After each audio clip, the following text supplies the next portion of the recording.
Shalom, puji Tuhan.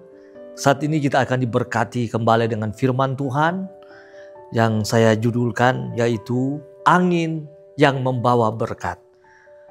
Ayat firman Tuhan yang kita akan diberkati dalam kitab Kidung Agung pasal yang keempat ayat yang ke-16. Firman Tuhan, bangunlah hai angin utara dan marilah hai angin selatan. Bertiuplah dalam kebunku supaya semerbaklah bau rempah-rempahnya. Semoga kekasihku datang ke kebunnya dan makan buah-buahnya yang lezat. Saudara yang dikasihi Tuhan, kalau kita berbicara angin, sudah tentu itu ada dalam lingkungan kehidupan kita di bumi ini. Angin pada dasarnya itu membawa kebaikan bagi semua orang untuk menerima. Dalam angin itu terdapat atmosfernya untuk pernafasan kita dan kelanjutan hidup.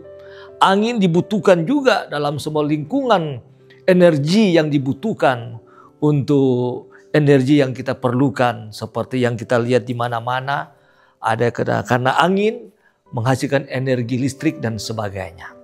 Tetapi ada angin juga yang bisa mendatangkan bencana. Angin topan, angin badai. Ya itu yang terjadi di mana-mana yang bisa merenggut banyak jiwa. Kena dengan bencana yang besar karena angin yang besar ini. Firman Tuhan yang kita lihat dalam Alkitab, ternyata angin itu dibutuhkan juga dalam kehidupan orang percaya supaya bisa menghasilkan suatu berkat dalam hidupnya secara rohani. Ada cerita yang menjadi kitab yang kita baca, kitab Kidung Agung, antara Soleman dan Sulamit. Soleman mempunyai kebun dan dalam perkebunan ini diolah oleh Sulamit. Sulamit mempunyai pekerjaan di dalam kebun ini, yaitu menanam kebun anggur.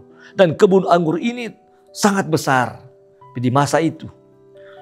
Ternyata dalam bahasa-bahasa yang kita baca dalam kitab Kidung Agung, ini mempunyai arti-arti rohani yang sangat romantis. Tapi setelah kita selami dengan baik, kita akan menemukan kenikmatan hubungan kita dengan Tuhan. Firman Tuhan di sini ada permintaan dari siapa? Pertama, sang pria Soleman, bangunlah hai angin utara dan marilah hai angin selatan. Bertiuplah dalam kebunku supaya semerbaklah bau rempah-rempahnya. Itu bagian A. Sedangkan bagian B, ini perkataan Sulamit, kekasihnya Soleman. Semoga kekasihku datang ke kebunnya dan makan buah-buahnya yang lezat. Firman Tuhan ini kalau kita lihat sebuah kebun akan menghasilkan buah apabila kebun ini terproses dengan alam melalui tiupan angin yang harus datang di tengah kebun ini. Dari Alkitab yang kita baca sini ada dua angin yang dikatakan oleh Soleman supaya datang di tengah kebun ini, yaitu pertama angin utara, kedua angin selatan. Ada apakah di dalam kedua angin ini? Angin utara itu pada setiap saat dia bertiup, dia akan membawa di dalam perkebunan ini yaitu hujan. Coba kita perhatikan dalam Amsal Soleman pasal yang ke-25 ayat yang ke-23. Kata firman Tuhan, angin utara membawa hujan. Kemudian ada apa dengan angin selatan?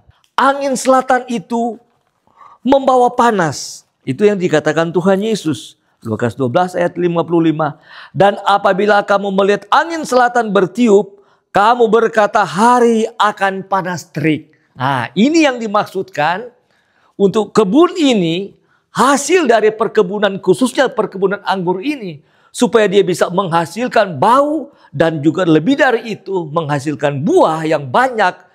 Maka membutuhkan tiupan angin yang akan membawa di dalam kebun ini yaitu hujan dan panas. Angin utara membawa hujan, angin selatan membawa panas. Ternyata apa yang dimaksudkan firman Tuhan, keuntungan apabila angin ini bertiup pada kebun anggur ini, dia akan mendatangkan hasil bagi kebun ini. Kita membutuhkan angin seperti yang kita baca firman Tuhan. Perkebunan, tanaman membutuhkan apa? Yaitu didatangkan hujan. kemudian didatangkan panas. Ternyata angin ini, ya, musim ini akan datang menerpah kebun ini apabila dibawa angin. Angin utara itu membawa hujan. Tanaman membutuhkan hujan. Kalau tanaman tidak ada hujan yang turun seminggu, bulanan, maka tanaman apapun itu pasti akan kering dan akan rusak dan tidak bisa berbuat apa-apa lagi untuk menantikan hasilnya. Demikian pun tanaman, dia membutuhkan panas. Tanaman apabila disinari dengan matahari, maka tanaman ini akan berproses nanti, dia bisa menghasilkan pertumbuhan sampai menghasilkan buah-buah yang dinanti-nantikan. Ternyata di sini musim ini dibutuhkan bagi tanaman. Musim hujan dan musim panas. Kalau dua-dua ini seimbang, menerpa berada di tengah-tengah pertumbuhan tanaman ini, pasti itu akan berhasil hasil buahnya. Dia membutuhkan hujan, dia juga membutuhkan panas. Tetapi dalam kondisi ini, demi pertumbuhan tanaman ini sampai menghasilkan buah, dia harus seimbang. Harus seimbang. Harus hujan yang seimbang dan juga harus panas yang seimbang. Coba kita perhatikan. Kalau satu tanaman hanya dicurahkan atau didatangkan musim hujan terus. Nampaknya dalam beberapa waktu, 1, 2 hari, 3, 4 hari, seminggu pun kalau hujan, tanaman kelihatan bertumbuh.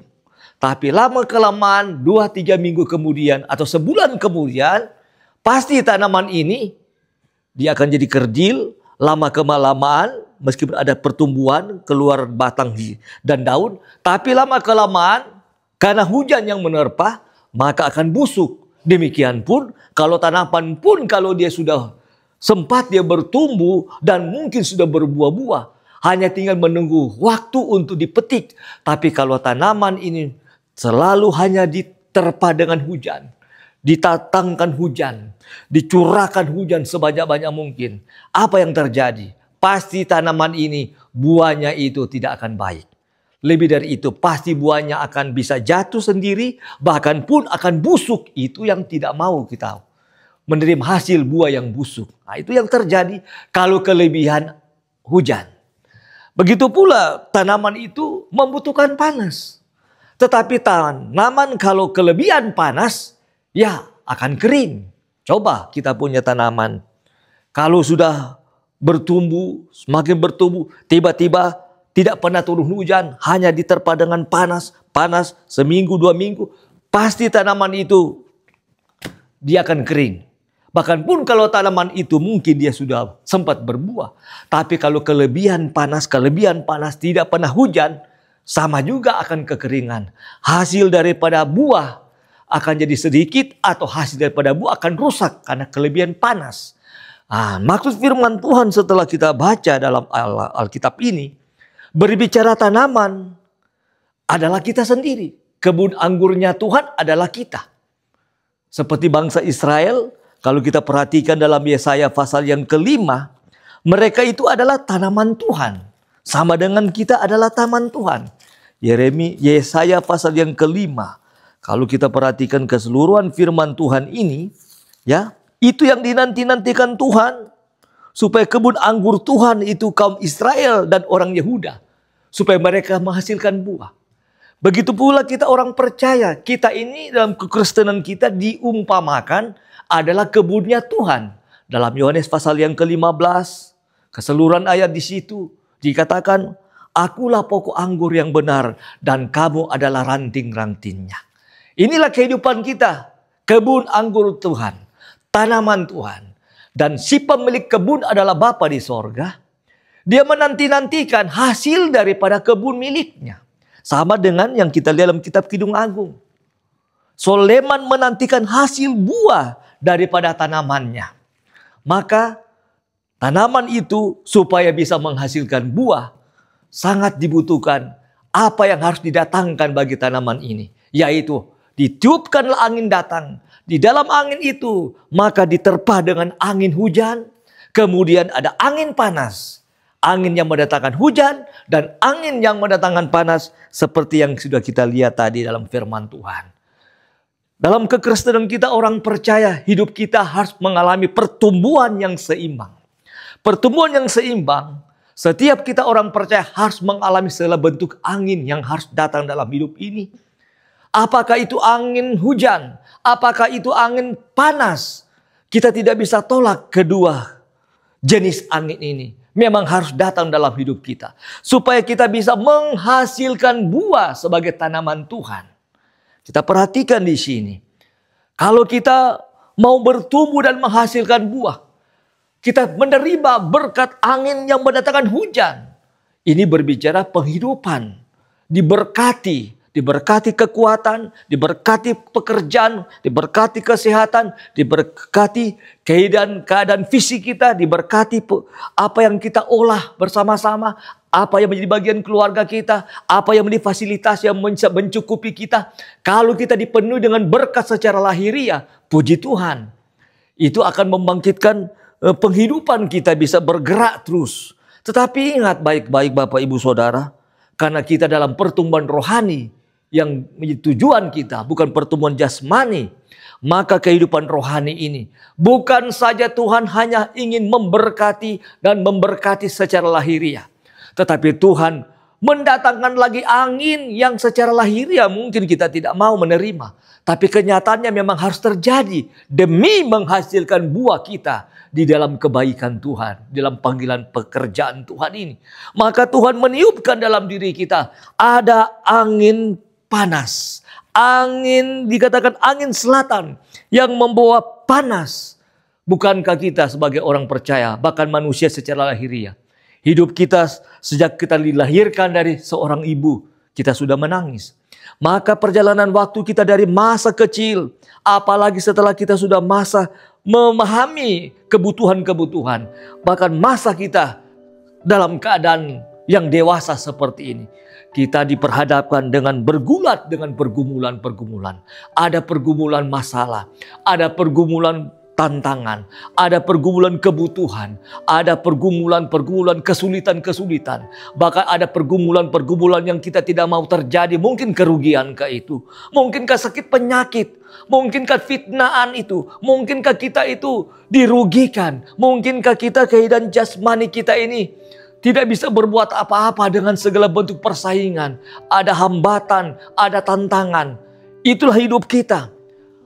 Diterpa dengan panasnya kehidupan ini. Ada pencobaan mungkin. Ada ujian yang kita alami. Seperti Ayub dalam kitab Ayub keseluruhan. Ayub secara lahiriah dia orang kaya raya. Mempunyai status sosial yang tinggi. Tetapi pada kondisi tertentu Ayub tidak bisa tolak. Harus terjadi dalam dirinya. Dia diterpa dengan pergumulan yang berat. Ada masalah, ada bencana, ada sakit penyakit, ada penolakan-penolakan. Ada dalam keadaan kesulitan karena sakit, bahkan dia dalam keadaan kesusahan yang berat sekali. Itu dihadapi oleh Ayub, ibu bapak saudara yang dikasihi Tuhan. Demikian pun kita ada dalam kondisi wilayah yang sama.